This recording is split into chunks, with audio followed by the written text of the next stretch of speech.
Artistry. Today I will be making a pair of earrings from plastic. So let's just get right into it. This is the pattern. It actually was cut from Clorox bottle. I will be painting it with polish, used polish, and I will be doing a tie-dye sort of effect. It's my own unique way of painting on plastic. Be sure to use your gloves when you're dealing with polish, but you can always use acetone or polish remover to get the stains off your finger. We're going to give this a few minutes or two to dry, and then we will do the other side. Let's turn on the other side, and we're going to do the same just as we do the front side.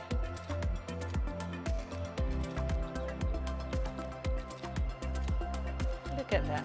Isn't that unique? After this has dried, we will then enter the air wire. Our earrings has fully dried, so we're now going to put in the air wire. So we're going to use the tip-in, and we're just going to paste the earrings. Put both of them together, preferably. And we're just going to paste right through. Okay, we're going to put in the rings. And we're going to put in the ear wire.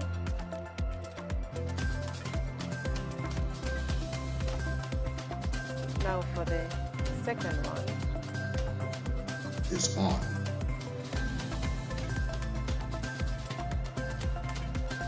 And this is the final complete.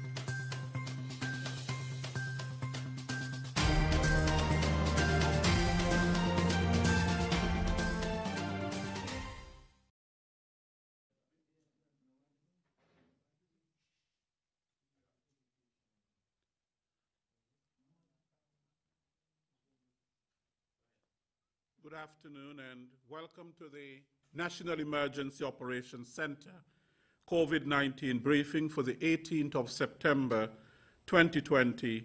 I am Les Roy Williams. Thank you very much for joining us for this special COVID-19 briefing. Of course, we continue to provide you with the most up-to-date information with respect to what is happening with the COVID-19 pandemic here in the Federation of St. Kitts and Nevis and what is happening around the world. Of course, we know that the pandemic is still with us as many scientists all around the world are working to get a vaccine. But of course, we continue to do what we have to do to mitigate against the transmission of the COVID-19 virus. So thank you very much for joining us for this briefing. Today I am going to invite the Chief Medical Officer, Dr. Hazel Laws, to give us an update with respect to the health report.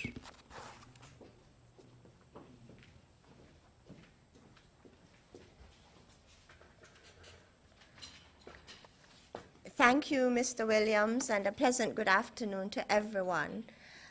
This afternoon, it's my task to share with you the Health Emergency Operating Center's situation report. And I begin on a very important note.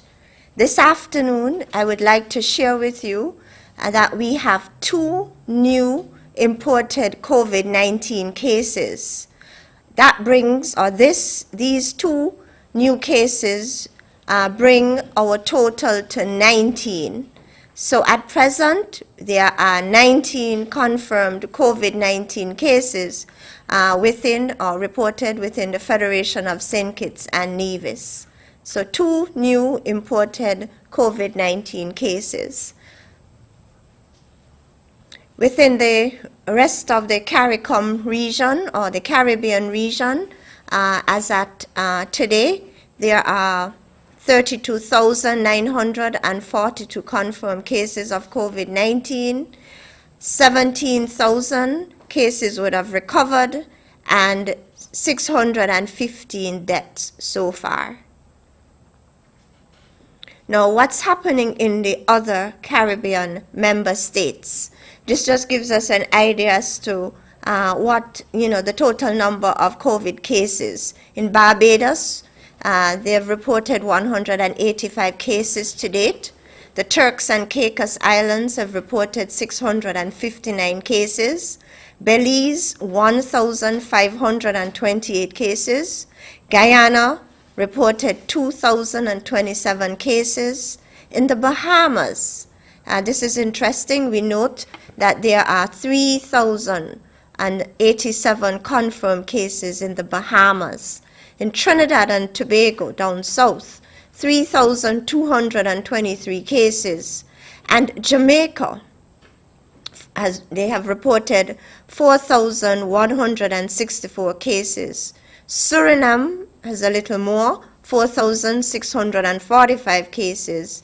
And Haiti we note, he's registered 8,541 cases. So this just provides us a summary of the status of the COVID-19 outbreak in our sister member states, Caribbean member states.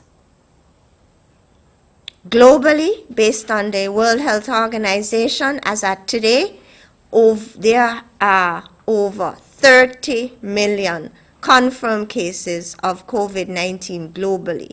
So we've passed the 30 million mark. In terms of death toll, over 943,000 deaths as at today. In terms of testing, in St. Kitts and Nevis, we continue testing. To date, we've tested 2,139 persons, and again, a total of 19 confirmed cases. 17 have recovered, so at present we have 2 active cases. In terms of in quarantine, our nationals continue to return home, and at present we have 63 persons in government-assigned quarantine facilities. A few of them are in pre-approved quarantine sites, and we have now 2 individuals in isolation.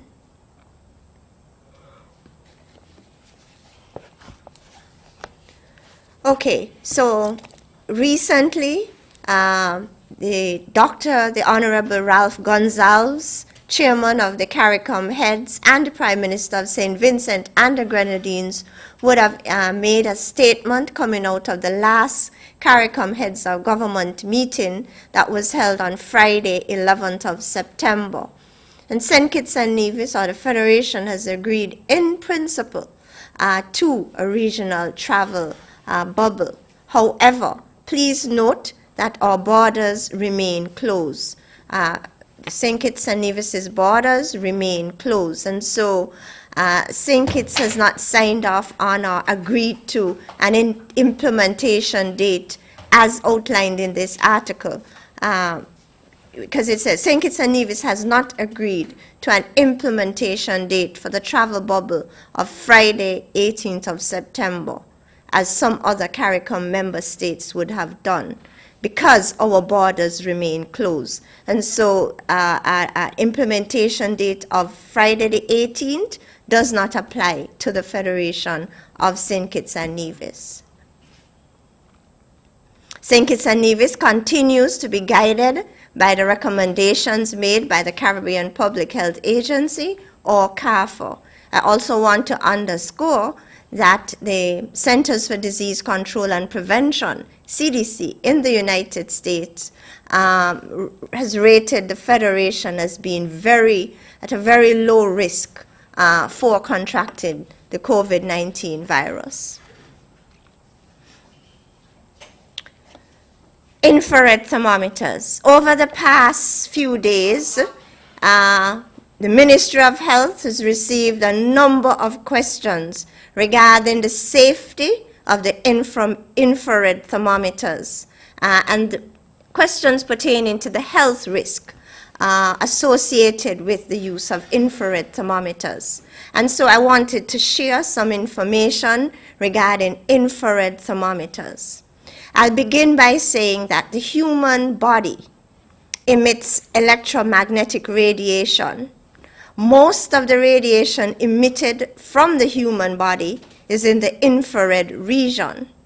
And so the handheld infrared thermometer basically is utilized to measure the body temperature. And so this is how it works. The body emits the electromagnetic radiation in the form of infrared, and the thermometer uses a lens to focus the light from the human body onto a detector in the machine, right? And this lens is called a thermopile. The thermopile absorbs the infrared radiation, turns it into heat, and then the infrared thermometer registers the body temperature. So in other words, the infrared thermometer is utilized to absorb the infrared radiation coming from the human body. Persons are making an assumption that the thermometer emits radiation, when in fact it's the human body that's emitting the radiation picked up by the thermometer, and the radiation is transformed into heat, and then the thermometer registers the body temperature. These detectors or thermometers do not emit any infrared light. The infrared thermometers are used to measure infrared light to determine the body's temperature. Some of these non-contact thermometers emit a dim light. It may appear red. And basically, it is utilized by the operator of the infrared thermometer just to make sure that the thermometer is pointed on the forehead and not on your hair or on your eyebrow, etc. So this thin, dim red light is visible, however, it is harmless. So in other words, the light emitted by the thermometer, it's visible, you can see it, however, it's harmless. Please note that this dim red light is not infrared light. It is not a laser beam. So this red light, it's visible, it's harmless. It is not infrared light. It is not a laser beam. These sensors do not emit any infrared light or any other type of electromagnetic beam. So it's just an ordinary light, and we are all exposed to ordinary light, as I am in a lit room now, and so my body, my brain cells, my pineal gland is impacted by the light in this room, and there's no harm to my brain or my pineal gland by sitting in this room. The FDA, who regulates the sale of medical devices in the United States, agrees that infrared thermometers do not emit any infrared energy. Nothing is happening between the thermometer and the brain or the pineal gland. Just for some additional information, the pineal gland is a small pea-shaped gland or organ in the brain. Its function isn't fully understood. Researchers do know, however, that it produces and regulates some hormones, including melatonin. Melatonin, as you are aware, is best known for its role in regulating sleep patterns or your circadian rhythm. So there is no evidence that infrared thermometers can damage the pineal gland. So there is no scientific basis for claiming that utilization of the infrared thermometer damages or impairs the functioning of the pineal gland. Nothing is happening between the thermometer and the pineal gland. Just for some additional information, the sun that we are exposed to every day emits all of the different kinds of electromagnetic radiation. 99% of the sun's rays are in the form of visible light, ultraviolet rays, and infrared rays, also known as heat. And we are all exposed to the natural sunlight on a daily basis and over all these years, and nothing has happened to really our brain cells or our pineal glands. And then also, please note, our mobile phones emit electromagnetic radiation in the form of radio frequency energy. So this is just shared to put this whole issue into perspective. Thank you.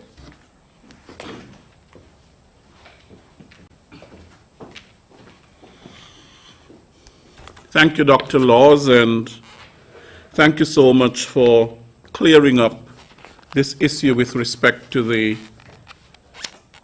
thermometer and the pineal gland. There has been a lot of, especially this week, I received several calls with respect to that, and of course, I'm not a medical doctor, so I can't respond, so I often turn to Dr. Laws. I would call her and ask her in trying to help people to understand.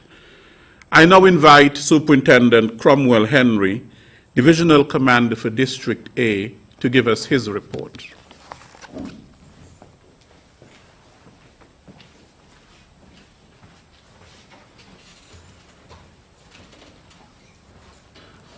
Thank you very much, Leslie. A pleasant good afternoon to viewers and listeners to this broadcast. As we near the announced month for the reopening of our borders, we continue our preparations for this eventuality.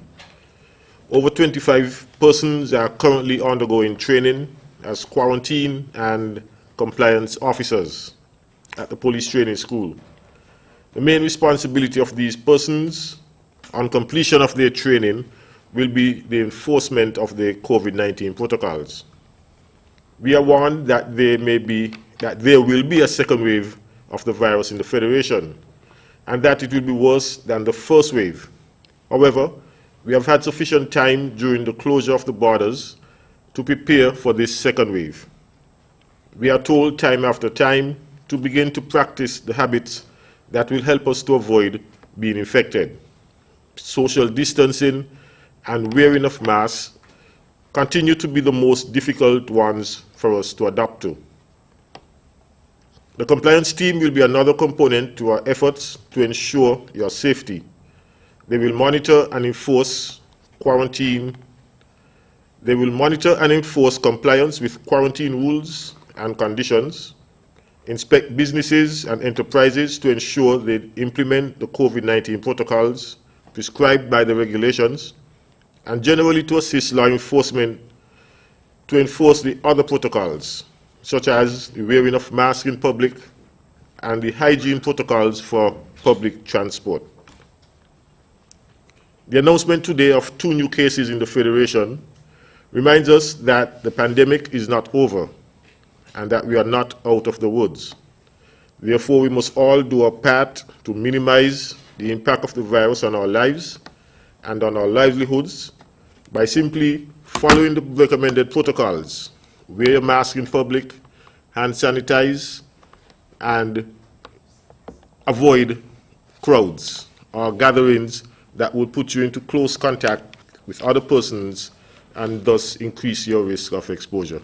Thank you.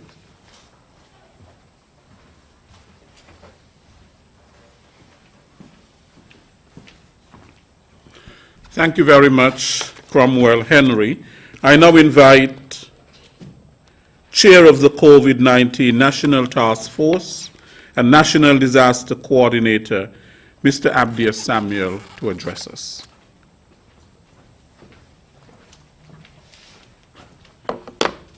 Thank you, Mr. Williams, and greetings to all who are joining us via whatever means to listen to this briefing.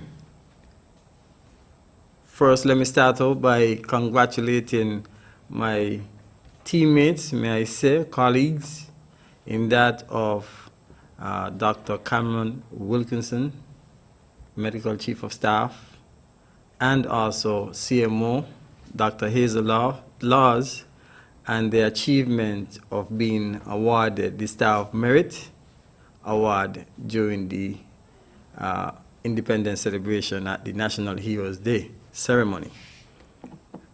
I think it's an award well deserved for both of you. So congrats to you.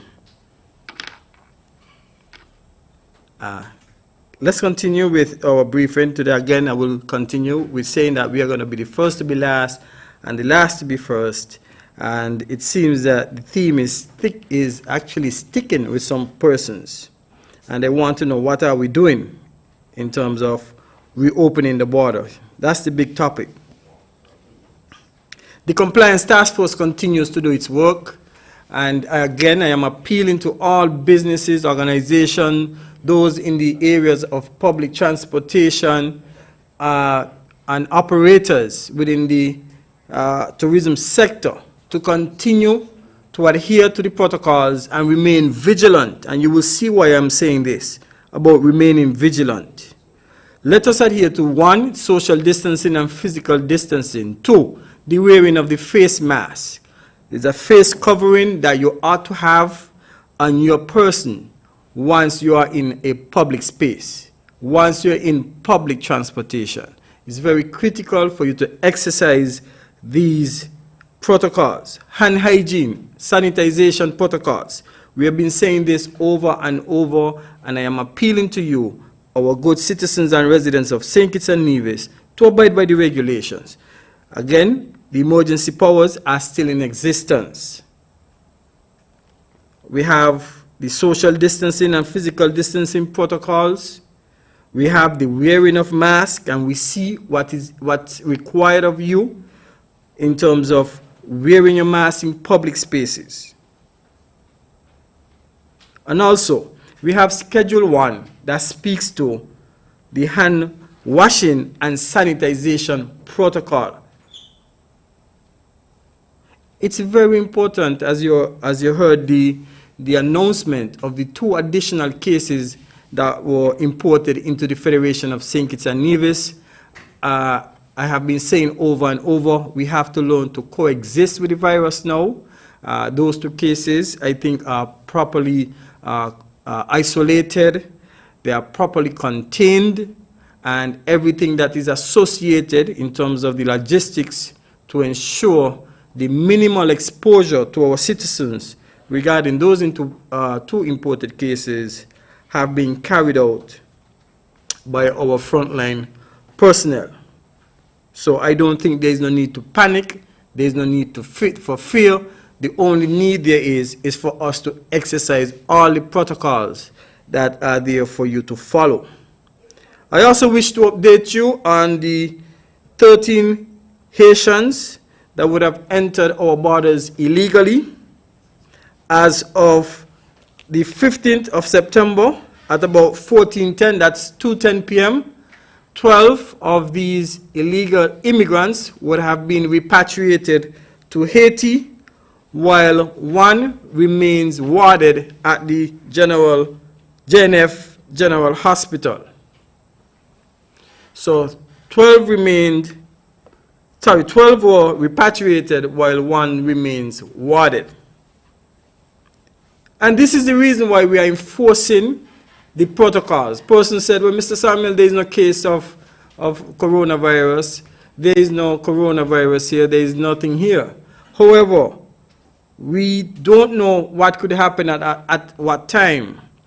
We have other Caribbean regions or islands that have actually had challenges with the illegal movement of persons and vessels. For example, on the 11th of September, we had a sailboat that reported them calling to the Coast Guard and reported that they were they had experienced mechanical failure. And this vessel would have had one of its, the shaft for the engine would have been broken, and they would have had to be assisted into our waters. I must report to you that they would have anchored off the Matnite area in the sea, and they have now left the Federation after repairing the vessel. There was absolutely no contact between the persons, the two crew on the vessel, and our citizens of our residents of St. Kitts and Nevis. Subsequently so, we also had one vessel that was traveling from Guadeloupe to St. Martin. And while reaching in the vicinity of St. Kitts and Nevis, they reported that they were low on fuel and requested to come into our waters to refuel. These are some of the incidents that we are talking about in terms of we doing the necessary things to continue the protocols, because our borders are porous.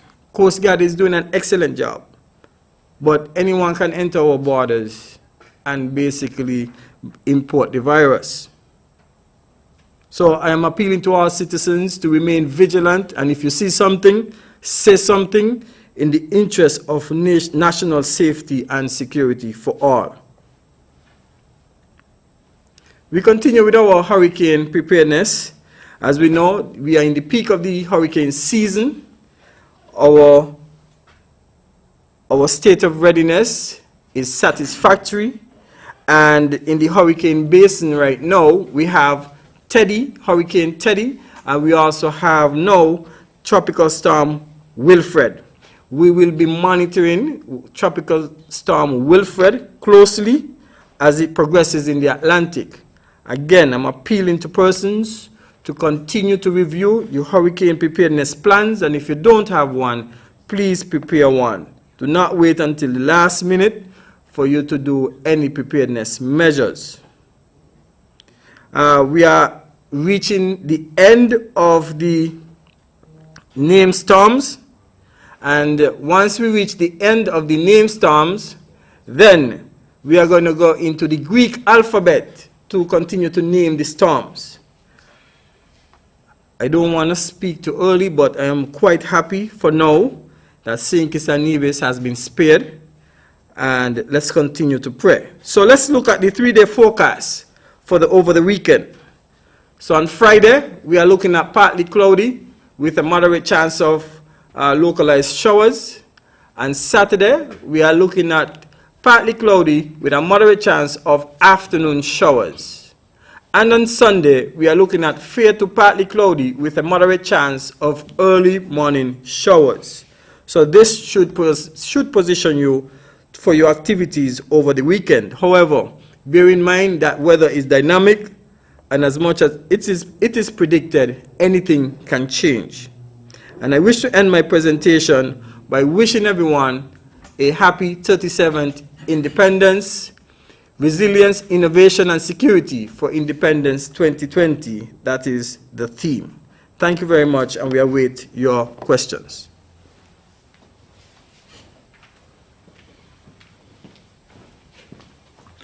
Thank you very much, Mr. Samuel. So note that it is the second time since 1950 that forecasters have really run out of names in terms of the alphabet for storms, and now they're in the Greek alpha, beta, gamma, you know, and going down and so on. It has been a very busy year, and we have been somehow very fortunate thus far. We now come to the segment for questions, and I will start the ball rolling with the first question. What is meant by the positivity rate of a country in relation to COVID-19, and how will we consider that rate in relation to countries to whom we will open our borders? Dr. Wilkinson.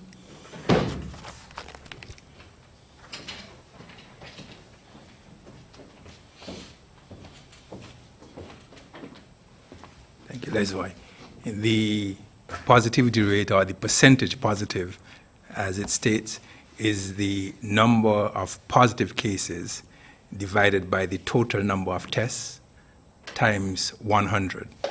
And it tells us two things. One, the level of transmission of COVID-19 in the population, and two, are we doing enough tests? Because it will be high if you have a high number of positive cases, which means that the numerator or the figure on the top is high, or if we are not doing enough testing, which means that the denominator is low.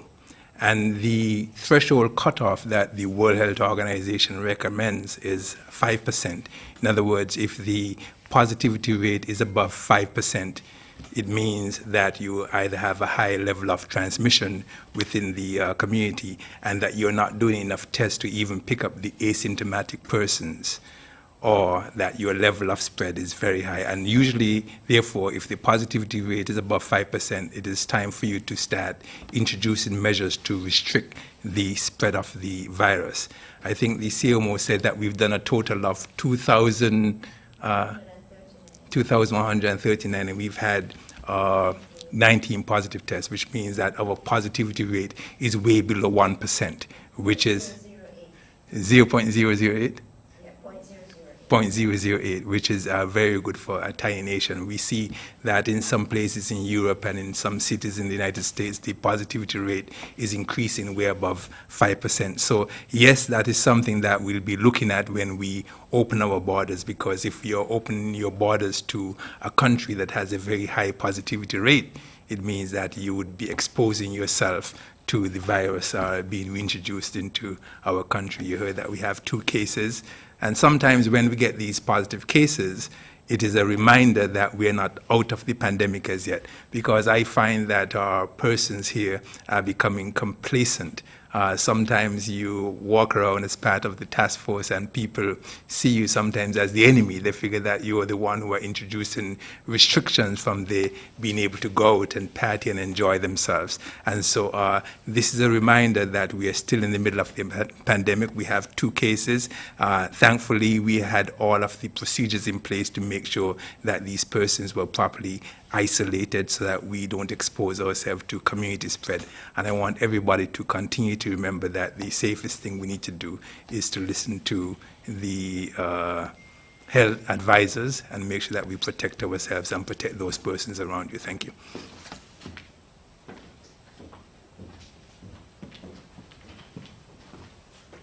Thank you, Dr. Wilkinson.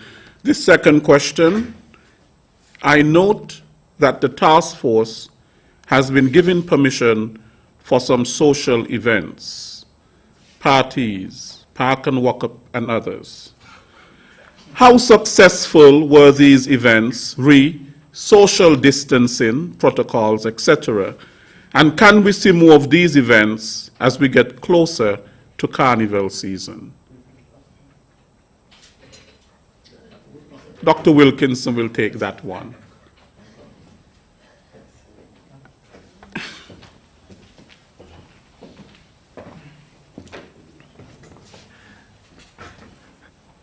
Well, we continue to say that we can't keep the country on lockdown forever, and we have to do things to generate economic activity. And when, for example, one has an activity like a big party, there are a number of persons who can benefit from that event. The vendors, the persons who are preparing food, the persons who are making drinks, etc. And so that's a great way to bring a number of persons back on the payroll.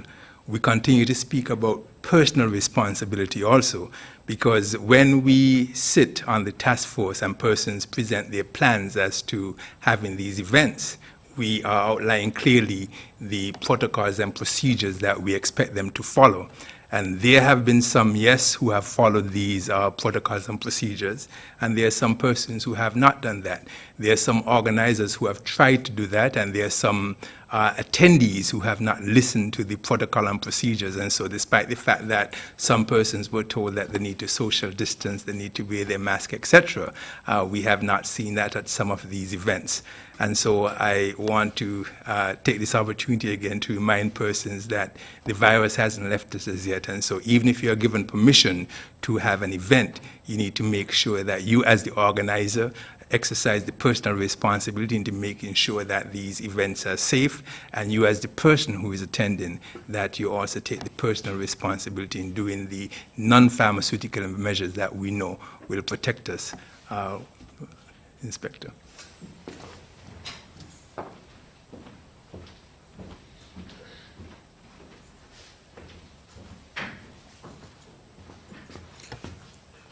Thank you, Doc. Well, as Dr. Wilkerson said, we cannot shut down the country and remain isolated forever.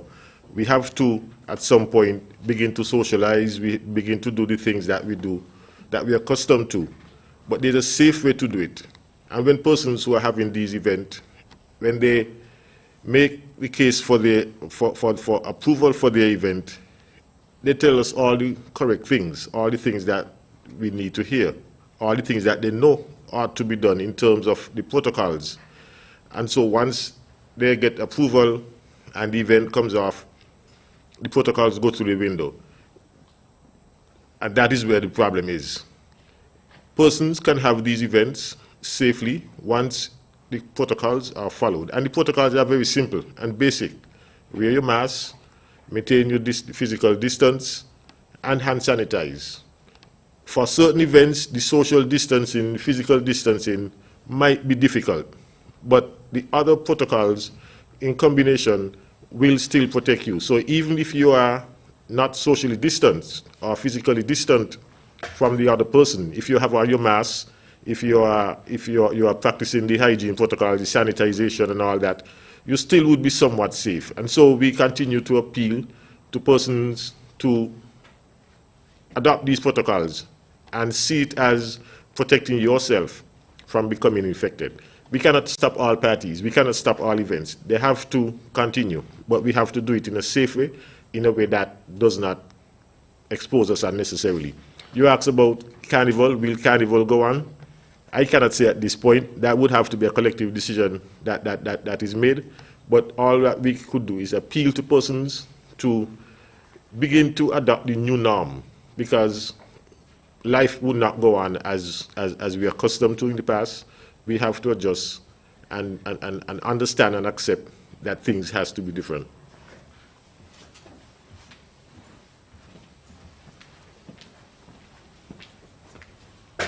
Thank you, Superintendent, and thank you, Dr. Wilkinson.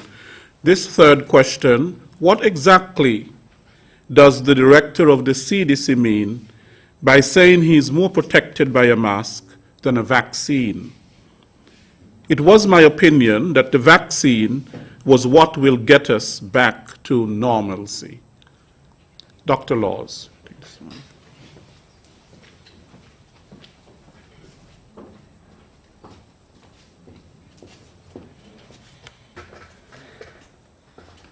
Okay, so at present we are told, based on the latest information, there are a number of vaccines being produced at this time, meaning COVID-19 vaccines. And then these vaccines have to go through clinical trials in order to ensure that they work in terms of providing us the immune response and protection from the virus. And we also have to make sure that they are safe. In other words, once we've received it, there aren't any adverse reactions to this virus. And so this process is usually long. It's over a year it takes to really develop a vaccine. And so it will be many months before a vaccine comes to the fore. All right, and so at present, what we have are the non-pharmaceutical measures. These are what we are presently using to protect ourselves, to prevent and control COVID-19. And these measures include the wearing of the face mask, hand hygiene, sanitation, physical distancing, social distancing. And so yes, the CDC director is correct in saying that at present, the wearing of the face mask is very, very important. That's what we have right now to reduce our risk of exposure to the virus as individuals. Thank you.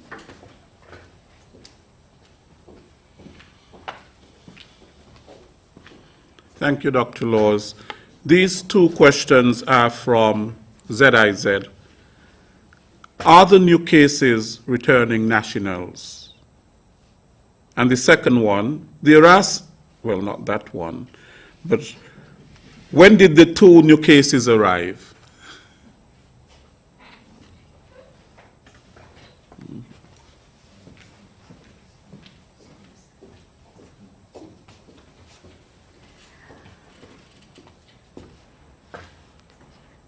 I want to underscore that we continue to accept nationals who, submit requests to return home. And so, yes, the two new cases are returning nationals who would have arrived in the Federation this past Sunday.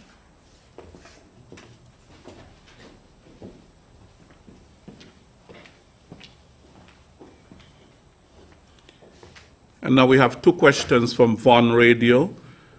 Von Radio is inquiring on which island are these COVID cases on? And with this new development of these two cases, do you think that it is still plausible to keep the 5-in-1 event this evening that is catering for hundreds of spectators?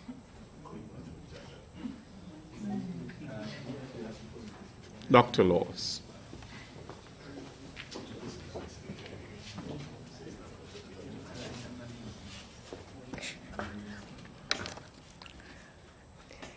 The first question, the two cases are presently in Nevis. And your other question about the event, I can't say I know much about that planned event. But what I can say is, as a nation, as a people, we need to learn to live with the virus. And so this is an opportunity for me to underscore the importance of the measures, the public health measures that we continuously remind you about. Wearing of the face mask is of paramount importance, because that's going to reduce your risk of exposure to the virus. Hand hygiene, sanitation, cleaning those high-touch areas, wherever. Office, schools are now open. If you go to church, wherever, whatever the occasion, sanitation, physical distancing, ensuring that you maintain a distance of at least 1 meter, 3.3 feet away from individuals, and social distancing. In other words, each and every one of us have a responsibility to avoid mass crowds or gatherings of large numbers of persons. And so it's your choice, and I implore you to make the correct choice given the context in which we are right now.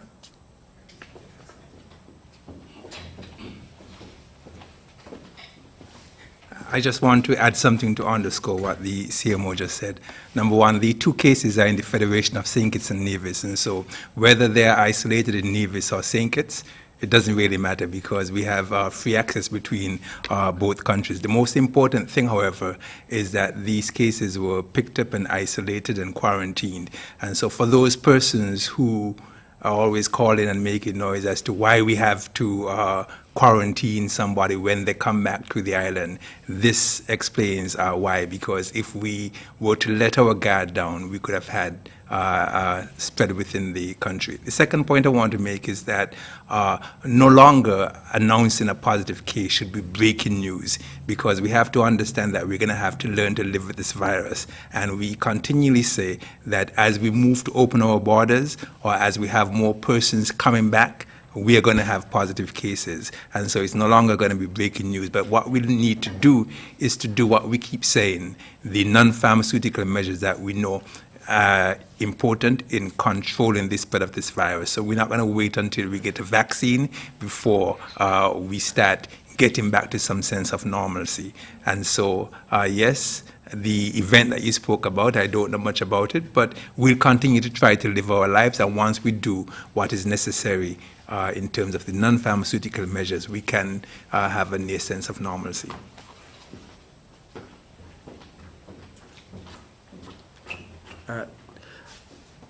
I just want to add to what was said by Dr. Laws and Dr. Wilkinson is that I want to highlight the importance of quarantine.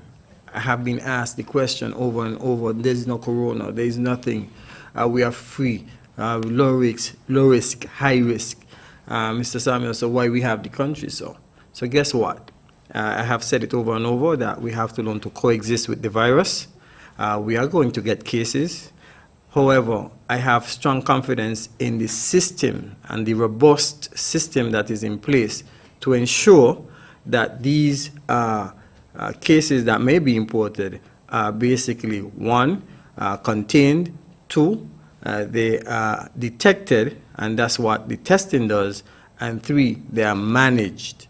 So that is what is happening here. That is the system that is in place, and this is what's going to allow us to be able to coexist with the virus in terms of continuing with our daily lives. So the quarantining process is a critical element of managing the importation and coexisting with this virus. So I wanted to highlight that, the quarantining process, because I'm getting a lot of questions and persons are saying, well, why should a visitor, why should a national come in here, should quarantine, Mr. Samuel?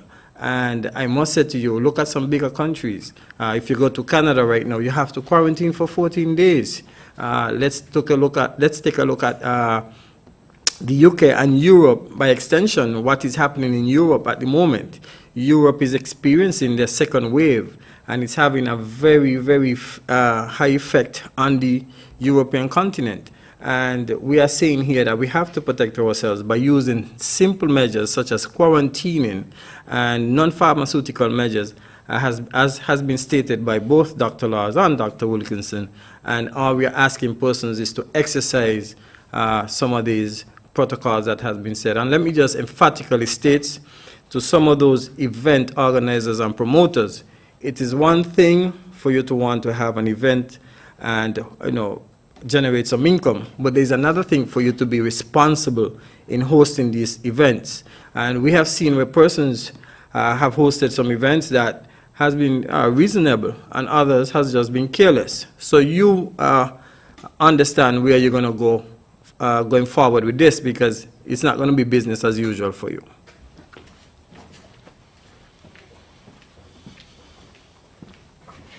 Okay, that brings us to the end of our NEOC COVID-19 briefing question and answer segment for today, and the end of the briefing. You know, as bad as the COVID-19 virus it has really brought out the best in us. As bad as it has brought out the best in us. And so I want to say congratulations and a hearty thank you to, of course, the entire COVID-19 National Task Force.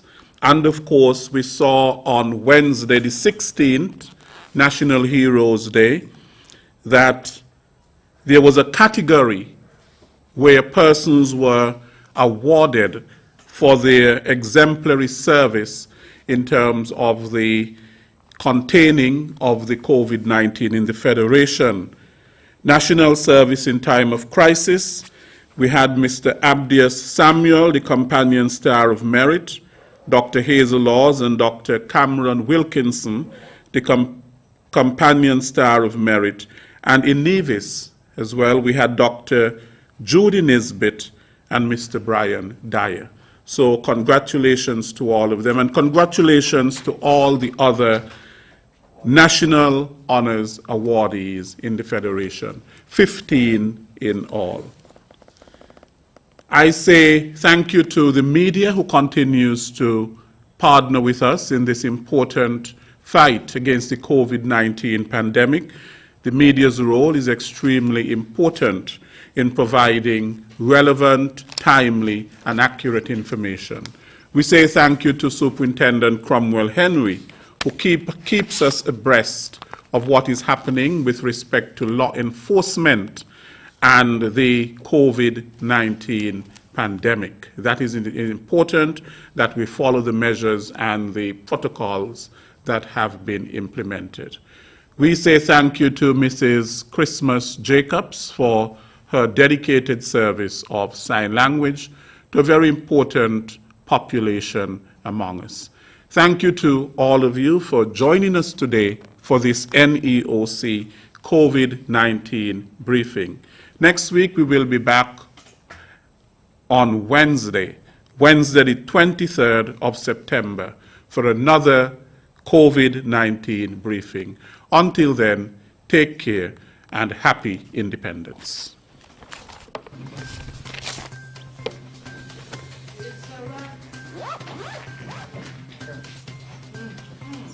It's on.